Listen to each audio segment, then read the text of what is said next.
Hello बच्चों, शुरू करते हैं नीट के क्वेश्चंस की प्रैक्टिस।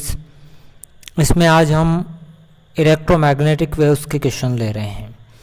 सबसे पहला क्वेश्चन है आपका, a parallel plate capacitor of capacitance 20 micro is being charged by voltage source whose potential is charging at rate of 3 volt per second.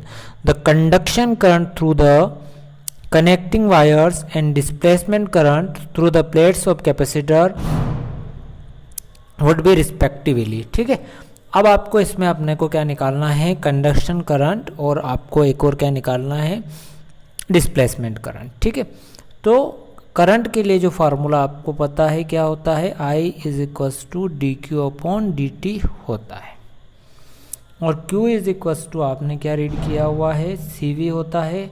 ठीक है, क्योंकि यहाँ पर अपने को dV upon D T given है 3 वोल्ट पर सेकेंड, यानी dV अपॉन डी टी यहाँ पर आपको गिवन है। तो मैं सबसे पहले Q के प्लेस पर पुट कर देता हूँ, CV पुट कर देंगे तो क्या हो जाएगा, C dV upon D T. ठीक है, तो करंट के लिए यहाँ पर हमारे पास जो फार्मूला आया C dV upon D T, I is equals to formula आया C dV upon D T. C हमारे पास कितना है, ये देखो कैपेसिटेंस है आपका, इसमें फेरेड प्रिंट नहीं हुआ है, ये 20 माइक्रो फेरेड, और volt dV upon D T आपका कितना है, 3 वोल्ट पर सेकेंड। तो कितना हो गया है ये आपका 60 माइक्रो एम्पियर। ठीक है ना, ये माइक्रो में है इसीलिए, तो 60 माइक्रो एम्पियर आपका करंट आया। मतलब कि अब आपको एक और बात बता दूं मैं कि कंडक्शन करंट और डिस्प्लेसमेंट करंट दोनों ही क्या होते हैं, इक्वल होते हैं। इसीलिए अब 60 माइक्रो एम्पियर जहां आ रहा है, यानी कि आपके ऑप्शन नंबर सी पर आ रहा है, तो आपका यहाँ पर कौन सा ऑप्शन करेक्ट होगा, ऑप्शन सी आपका इसमें करेक्ट होगा। नेक्स्ट क्वेश्चन की तरफ अपन बढ़ते हैं। सेकेंड वाले क्वेश्चन पर आते हैं। सेकेंड है, which colour of the light has longest wavelength. ठीक है, तो सबसे ज़्यादा वेवलेंथ का अपने को कलर बताना है। तो देखो विजिबल स्पेक्ट्रम के अंदर मैं आपको यहाँ पर जो ऑप्शन दे रखे हैं इनकी वेवलेंथ बता देता हूँ किसकी कितनी है, एंगस्ट्रॉम में बता रहा हूँ। सबसे पहले चलो अपन बात करें अगर कि अपन बात करें ग्रीन कलर की, तो ग्रीन कलर की जो वेवलेंथ होती है 5000 एंगस्ट्रॉम से लेकर 5700 एंगस्ट्रॉम तक होती है ग्रीन कलर की। ठीक है, और अगर मैं ब्लू कलर की बात करूं तो ब्लू कलर की जो वेवलेंथ होती है 4700 एंगस्ट्रॉम से लेकर 5000 तक होती है।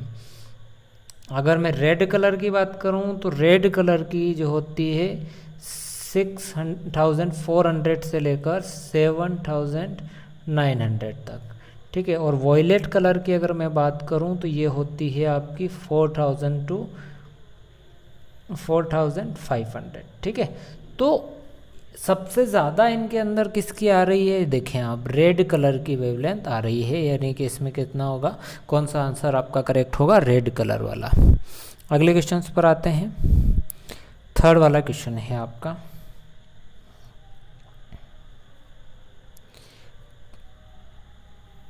ये बता रहा आपको कि an E M in electromagnetic wave is propagating in the medium with velocity, velocity है प्रोपोगेशन ऑफ वेव का v is equal to V I, I मैंने कि x डायरेक्शन में, और instantaneous oscillation electric field of E M wave, electric field है आपका y axis पर, then direction of oscillation of magnetic field E M wave will be along. तो आपका जो मैग्नेटिक फील्ड है वो किस डायरेक्शन में होगा। ठीक है, प्रोपोगेशन वेव का जो वेलोसिटी है आपके पास v is equals to V I. हमारे पास जो रिलेशन होता है इलेक्ट्रिक फील्ड और मैग्नेटिक फील्ड एक दूसरे के, ठीक है, क्रॉस प्रोडक्ट, और जो प्रोपोगेशन ऑफ वेव हो जाएगा इस तरह से होता है, यानी कि इलेक्ट्रिक फील्ड आपका कौन सी डायरेक्शन में, इलेक्ट्रिक फील्ड आपका जो है y डायरेक्शन में है, N to B is equals to, और वेलोसिटी यानी कि प्रोपोगेशन ऑफ वेव कौन सी डायरेक्शन में, आपकी x डायरेक्शन में। ठीक है, अब मैं आपको एक बात बता दूं कि यहाँ पर देखो आप, ये भी मैं क्लियर कर देता हूँ कि तीनों ही चीज़ें एक दूसरे की क्या होती है, म्यूचुअली परपेंडिकुलर होती है, हम जानते हैं। अगर मैं यहाँ पर देखूँ कि ये आई आ रहा है, तो आई कब आएगा, जब यहाँ पर क्या है, जे क्रॉस के हो, जे क्रॉस यहाँ पर भी अगर के हो तभी क्या आता है, यहाँ पर आई आता है, के यानी कि जेड डायरेक्शन में। और देखो जे क्रॉस के यानी कि कौन सी डायरेक्शन, जेड डायरेक्शन पर, पॉजिटिव जेड डायरेक्शन में होगा, यानी कि आपका इसका ऑप्शन कौन सा वाला हो गया, बी वाला ऑप्शन करेक्ट हो गया। ठीक है, नेक्स्ट क्वेश्चन पर आते हैं।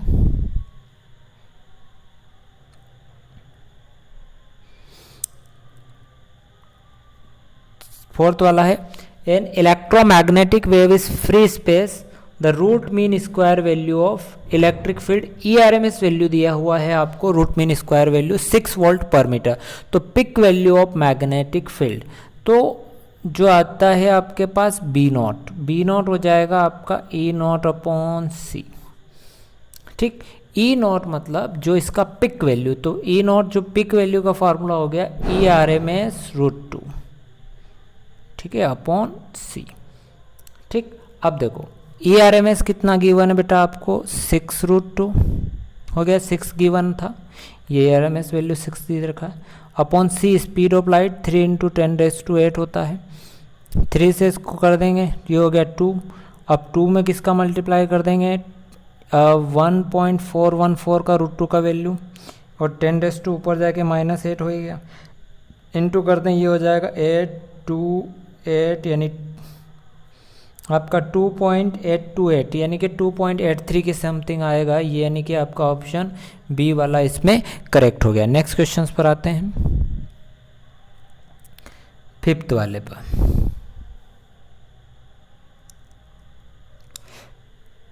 फिफ्थ वाला बोल रहा है, the magnetic field in a travelling electromagnetic wave has a peak value of 20 nano tesla. यहाँ पर आपको मैग्नेटिक फील्ड दिया हुआ है, ठीक है, मैग्नेटिक फील्ड का पिक वैल्यू यानी कि यहाँ पर आपको B0 गिवन है, कितना 20 नैनो यानी कि 10⁻⁹ टेस्ला आपको यहाँ पर गिवन है। आपको क्या निकालना है, इलेक्ट्रिक फील्ड का स्ट्रेंथ निकालना है, यानी कि यहाँ उसका पिक वैल्यू निकालना है, तो क्या हो जाएगा, E0 = CB0। C क्या है यहाँ पर, स्पीड ऑफ लाइट हमें याद है, इंटू 20 × 10⁻⁹। ठीक, तो ये हो जाएगा आपका 3 × 6 हो जाएगा, और ये हो गया आपका 10⁻⁹, और 9 हट गया तो 6, तो कितना आ रहा बेटा, 6 वोल्ट पर मीटर। कौन सा ऑप्शन है, बी वाला ऑप्शन आपका यहाँ पर करेक्ट हो गया। अगले क्वेश्चन की तरफ आते हैं। ठीक है, 6 वाले पर बात करें।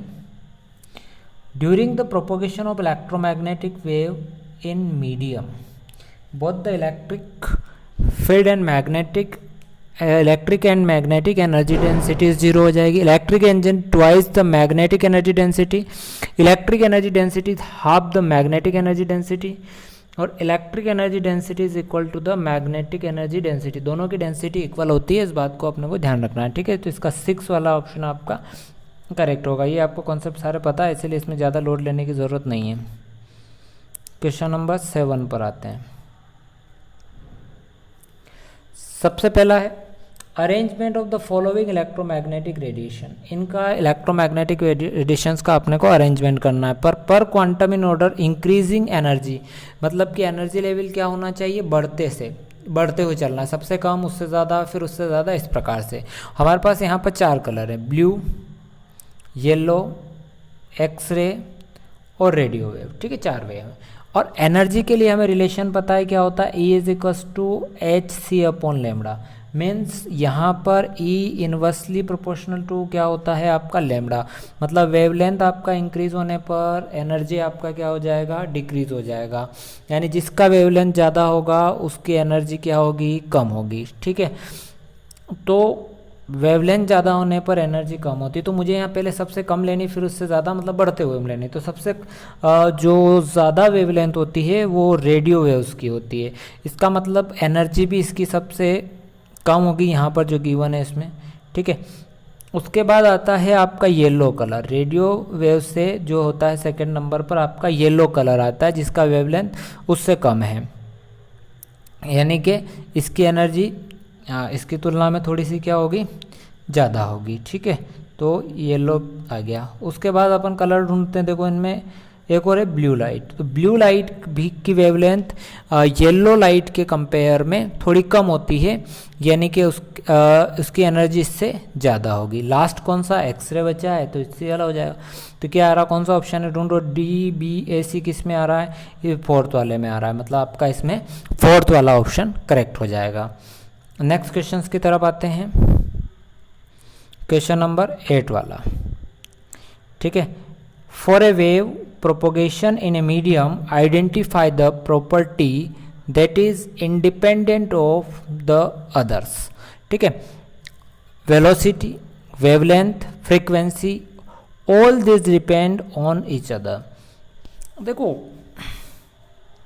सबसे for a wave propagation in a medium, identify the property that is independent of others, ठीक है।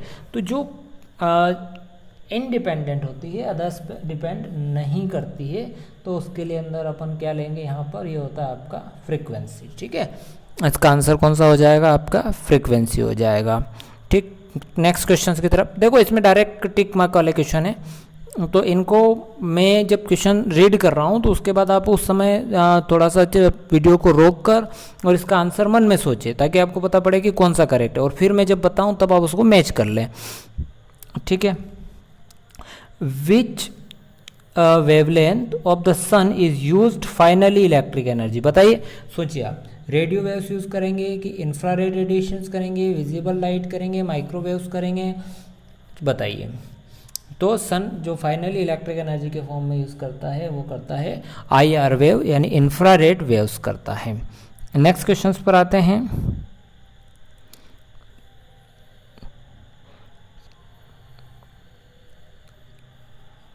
ये है आपका which of the following statement false और प्रॉपर्टीज ऑफ इलेक्ट्रोमैग्नेटिक वेव, तो कौन सा स्टेटमेंट आपका रॉन्ग है, ठीक है, फॉल्स बताना है। तो सबसे पहले ऑप्शन ए की अगर बात करूं मैं,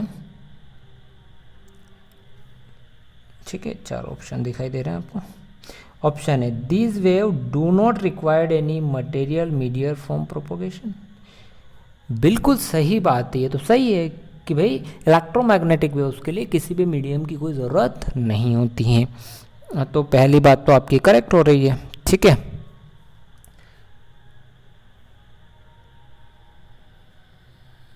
अब सेकेंड वाले ऑप्शंस पर बात करें, बी वाला ऑप्शन क्या कह रहा है आपको,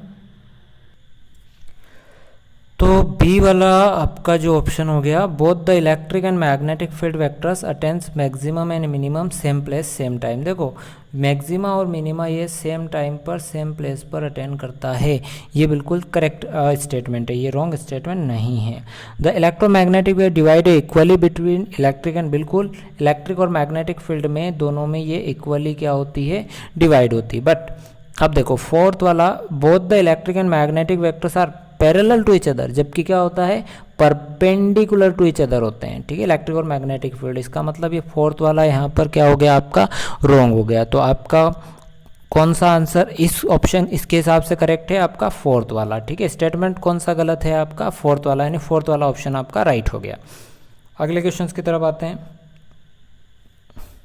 11 वाला, the electromagnetic wave do not transport.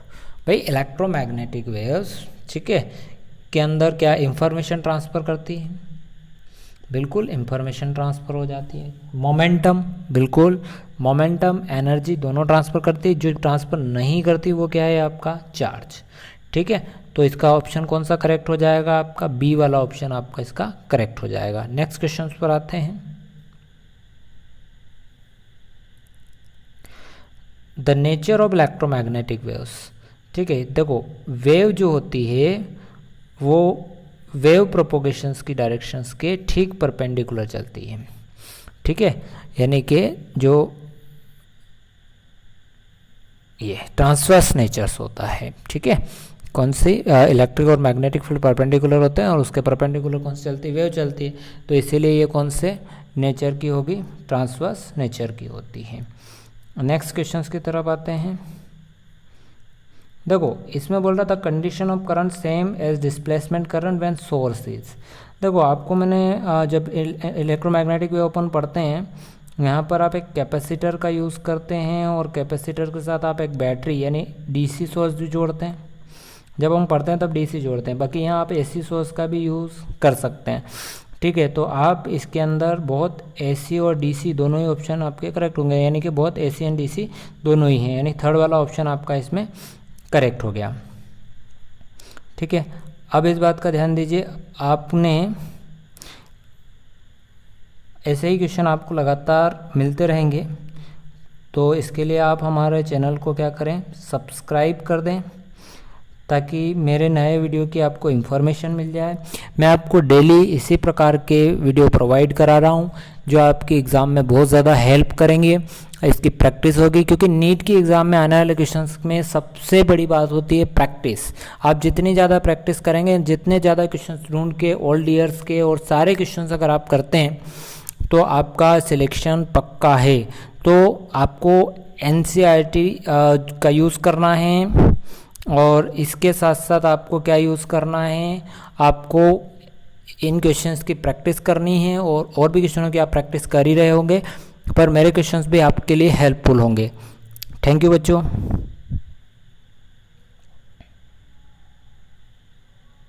मिलते हैं अगले वीडियो में।